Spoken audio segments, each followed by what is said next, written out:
Dr. Doom is not the problem. Rather, he is the solution. इस solution to a problem जिसे Avengers या कह लो Steve Rogers ने create किया।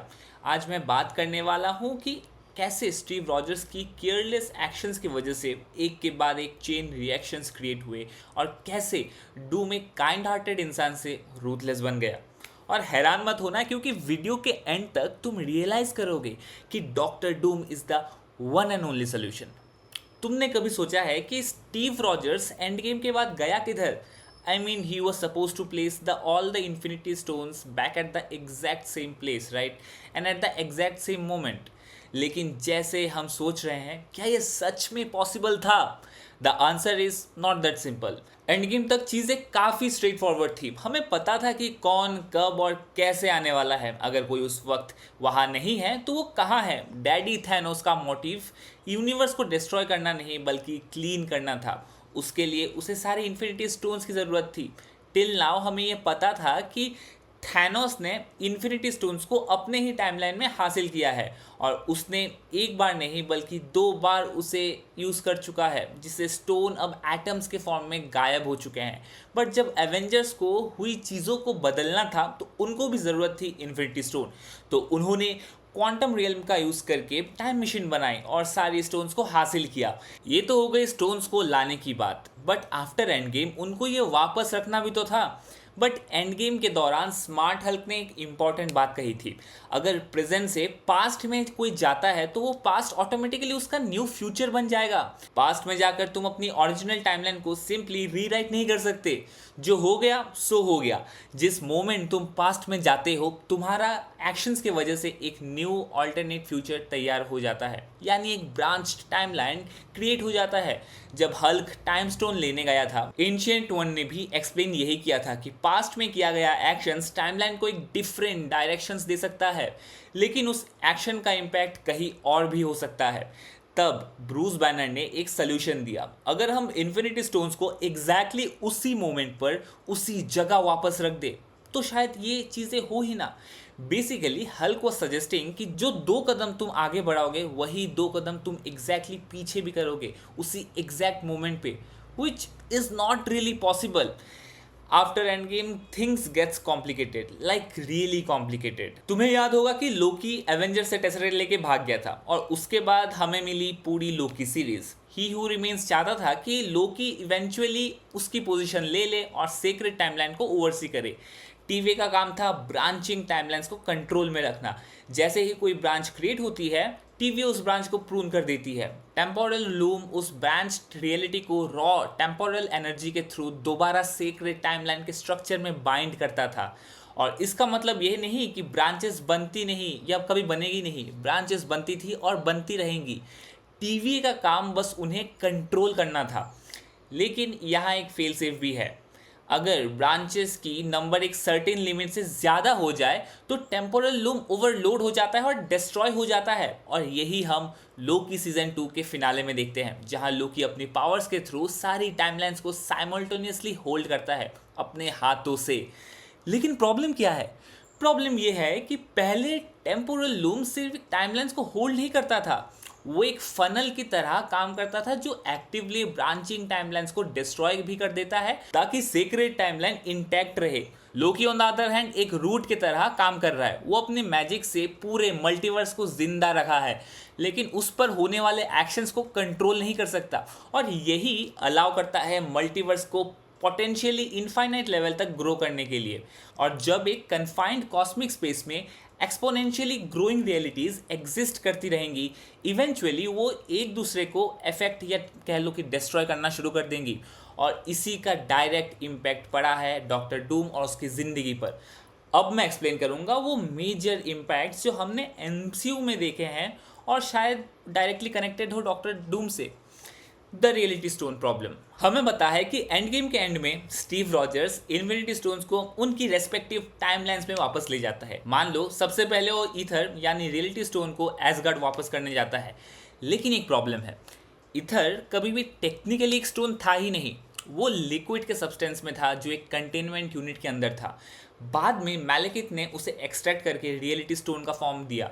That means कि स्टीव सिंपली एथर को जेन फॉस्टर के बॉडी में वापस नहीं डाल सकता, तो वो क्या करेगा? प्रोबेबली वो इथर को थॉर के पास रिटर्न करेगा, क्योंकि उस वक्त शायद जेन फॉस्टर इथर से इन्फेक्टेड भी ना हुई हो।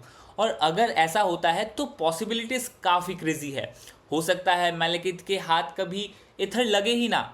इन दिस न्यू टाइमलाइन फ्रीका शायद कभी ना मरे, लोकी शायद ओडिन के डिस्गाइज में एसगार्ड पे रूल ना करे, और शायद हेला कभी वापस ना आए, ओडिन जिंदा रहे और एसगार्ड डिस्ट्रॉय ना हो। लेकिन फिर एक क्वेश्चन है, अगर रैग्नारॉक होता ही नहीं है तो लोकी का कैरेक्टर आर्क डेवलपमेंट कैसे होगा भाई? बंदा फिर भी विलन ही रहेगा। मे बी वो थैनोस की हेल्प करता रियलिटी स्टोन्स को एक्वायर करने में। और ये सिर्फ वन पॉसिबल सिनारियो है, ऐसे लिटरली हंड्रेड्स ऑफ आउटकम हो सकते हैं, और इन डिफरेंट चॉइसेस और डिफरेंट एक्शंस का इम्पैक्ट मल्टीवर्स यूनिट में पड़ेगा। अब 2012 एवेंजर्स टाइमलाइन याद करो। टोनी और स्टीव पास्ट में जाते हैं, लेकिन उनका प्लान फेल हो जाता है क्योंकि लोकी टेसरेक्ट लेके भाग चुका होता है। लोकी को टीवी पकड़ लेती है और उस ब्रांच्ड टाइमलाइन को प्रून कर दिया जाता है। लेकिन स्टीव और टोनी 1970 में जाकर टेसरेक्ट दोबारा रिट्रीव करते हैं, व्हिच मीन्स कि उनकी क्रिएटेड ब्रांच पोटेंशियली अभी भी एग्जिस्ट करती है। अब इमेजिन करो, स्टीव जब स्टोन्स को रिटर्न करने गया होगा तो सबसे पहले एंशिएंट वन को टाइम स्टोन वापस किया होगा।